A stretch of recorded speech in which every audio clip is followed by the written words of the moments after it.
ফেসবুকে দেখলাম একটা ভিডিও, মানে 2-4 জন মহিলাকে এক মহিলা পুলিশ ধরে নিয়ে যাচ্ছে মহিলাদের। তে মহিলাটা গান বলতেছে, বন্ধু তোমার ভালোবাসার ধরন ভালো না। মানে পুলিশের হাতে ধরা খেয়েছে, তাও লজ্জা নাই। মানে মনের আবেগে নাকি নির্লজ্জের মতো গান মুখ দিয়ে বের হয়ে আসতেছে। তো কোন বন্ধু তাক মানে ধোকা দিছে কি দিছে কম বয়সে জানি না, আসলে সেটা তার ব্যক্তিগত ব্যাপার।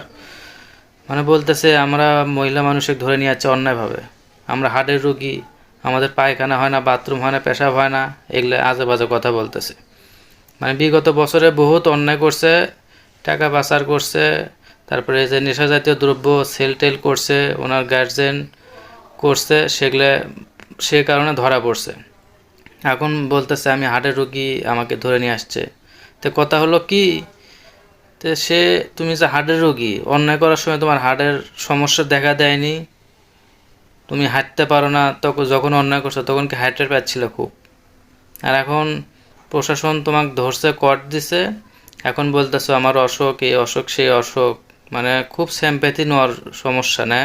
আর তোমাকে তো ধরলোই আজকে, আর বলতেছো বছরের পর বছর আমাকে আটকে রাখছে। এভাবে মিথ্যা কথা বলো কেন? মিথ্যার জন্য তো তোমাদের পতন হয়েছে। আগে লজ্জাশীল হও, তারপরে দেশের মানুষের ভালোবাসা পাবা। ভালোবাসা তো আর পাবা না, যেভাবে লাঠি গুতা খাচ্ছ, দিন দিন তোমাদের আরও অবনতি হবি।